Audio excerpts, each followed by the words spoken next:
Kalau wajanmu terbakar, jangan bawa keluar atau memadamkan apinya dengan air, karena malah bisa memperparah situasi.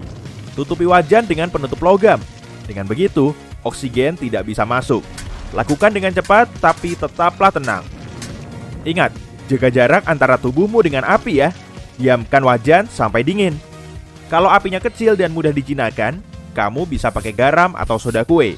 Tapi, jangan gunakan baking powder, tepung, atau bahan lain yang terlihat seperti garam atau soda kue. Pokoknya jangan, komposisinya berbeda, jadi tidak akan membantu juga. Saat sedang piknik, kamu mengalami masalah pelik. Apes. Kalau kamu jatuh dari tebing, sebisa mungkin perhitungkan jarak pendaratanmu dalam bagian-bagian kecil. Tiap bagian ini akan meredam benturan saat kamu jatuh, sehingga peluangmu selamat akan lebih besar. Gapai benda kokoh seperti semak-semak atau batu saat kamu jatuh ke dasar tebing. Ini akan memperlambat gerakmu.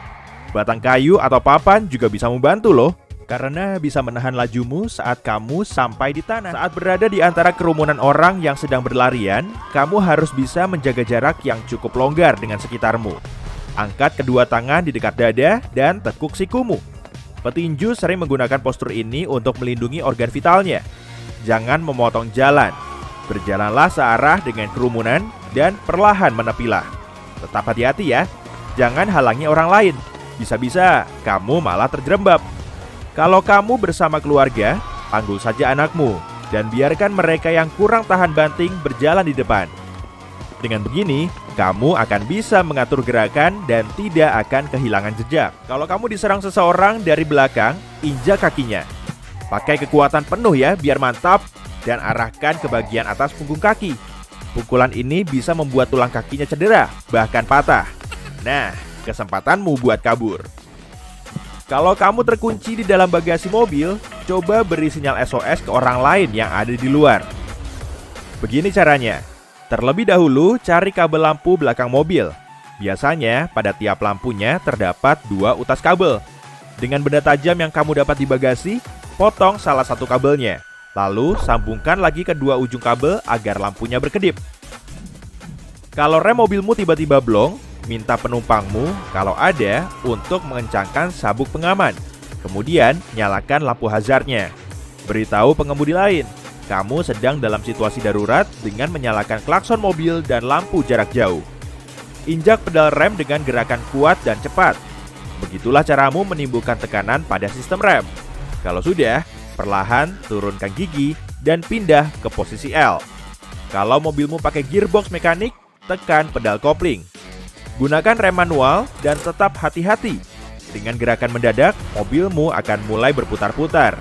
Untuk menurunkan kecepatan, belokkan mobil ke kiri dan ke kanan secara bergantian. Saat berjalan di atas es, kamu tercebur ke air super dingin ya. Menepilah, tapi jangan berpegangan pada pinggiran es karena lapisannya akan terus patah dan kamu pun akan kelelahan.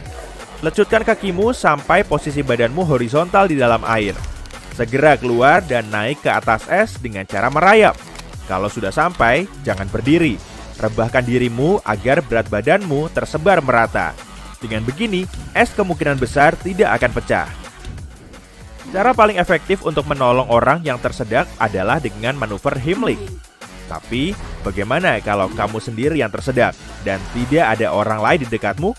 Kepalkan satu tangan dan tempelkan jempolmu di atas pusar, di bawah tulang rusuk. Gunakan tangan satunya untuk memegang kepalanmu. Lalu bungkukan badan di atas tepi meja atau kursi. Tekan perut atasmu dengan gerakan cepat. Ulangi sampai kamu sembuh. Atau kamu bisa mengambil posisi merangkak, kemudian lecutkan kedua lenganmu. Kamu akan jatuh di lantai dengan kedua lengan terentang ke depan. Dada dan perutmu membentur lantai. Gerakan ini akan mendorong udara keluar dari paru-paru, sehingga akan mengeluarkan benda yang tersangkut di saluran pernafasanmu. Prosesnya memang menyakitkan, tapi nyawamu bisa tertolong. Saat kamu berada di laut dan melihat pusaran air terus mendekat, jangan panik. Amati arah putarannya, lalu berenanglah di tepinya. Manfaatkan arus pusaran ini untuk keluar dari bahaya. Kalau kamu melawan arah, kemungkinan kamu malah akan terseret ke dalamnya. Selain itu, kekuatannya mungkin akan melemah dan hilang saat berada di dasar air. Jadi, kalau kamu terjebak di pusaran air, Tarik nafas dalam-dalam dan tunggu sampai kamu bisa berenang menjauh, kemudian naik lagi. Kalau kamu terjebak di dalam lift yang jatuh bebas, rebahkan diri dalam posisi telentang, lalu rentangkan tubuhmu. Lemak dan otot di tubuhmu bisa lentur. Keduanya akan meredam benturan. Kalau tidak bisa berbaring, duduk juga boleh, asalkan jangan berdiri. Punggungmu punya fungsi serupa dengan kantong udara pada mobil. Jangan lupa lindungi kepalamu. Sebaiknya, posisikan satu tangan di depan wajah dan tangan satunya di belakang leher. Badai petir bisa saja datang saat kamu berada di tempat yang benar-benar terbuka. Berlutut atau berjongkoklah dan tempelkan kepalamu di antara kedua lutut. Tutupi telingamu dengan tangan. Kalau ada benda tinggi di dekatmu, menjauh saja. Jarak amanmu dengan benda itu setidaknya 2 kali tingginya. Pertimbangkan juga orang lain.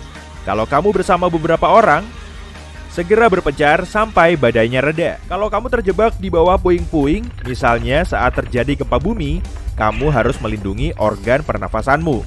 Selain itu, gunakan nafasmu seefisien mungkin. Lepas bajumu, lalu ikat bagian bawahnya. Gunakan untuk menutupi kepalamu. Ikatan bajumu tadi harus berada di atas kepala. Penutup darurat ini akan melindungi wajahmu dari debu, pasir, dan puing-puing.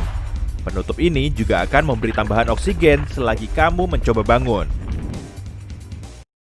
Kalau kamu melihat tornado sedang mendekat dan rumahmu tidak punya ruang bawah tanah, berbaringlah di bak mandi. Gunakan bantal untuk melindungi kepalamu dari benda-benda yang mungkin runtuh. Menurut para ahli, sistem jaringan air di dinding kamar mandi bisa memperkuat strukturnya. Tapi kalau kamar mandimu punya jendela atau dinding yang menghadap keluar, pilihlah tempat yang lebih aman, misalnya lemari pakaian. Semakin banyak dinding yang memisahkanmu dari tornado akan semakin baik. Dalam kebakaran rumah, asap memang paling mematikan. Kalau kamu terjebak di dalam bangunan yang sedang terbakar, cari jalan keluar terdekat dengan merunduk dan merangkak. Biasanya, asap akan naik sampai ke langit-langit, sehingga posisi ini akan membantumu terhindar darinya. Tutupi mulutmu dengan kain atau sapu tangan kalau ada. Fungsinya untuk memfilter asap. Kalau kamu terjebak di dalam pasir isap, usahakan kepala dan lenganmu tetap di permukaan pasir. Gerakan kakimu secara hati-hati. Pasir isap akan mengisi celah yang tadinya terisi. Kalau sudah berhasil, segera ambil posisi telentang agar berat badanmu menyebar. Tetap lakukan gerakan-gerakan kecil sampai kakimu terlepas. Kamu juga bisa menggerakkan kedua tanganmu seperti renang gaya punggung. Kakimu akan lebih mudah tertarik keluar. Kalau kamu terjebak dalam timbunan salju longsor yang sangat banyak, coba terus naik. Caranya, gerakan seluruh tubuhmu seperti berenang melawan arus sungai. Saat longsoran terasa melambat, angkat lengan, kaki, atau tongkat ke permukaan salju. Dengan begini, regu penyelamat akan lebih mudah menemukanmu. Dengan tangan satunya, buat kantong udara kecil di depan wajahmu. Pelankan ritme nafasmu untuk menghemat udara.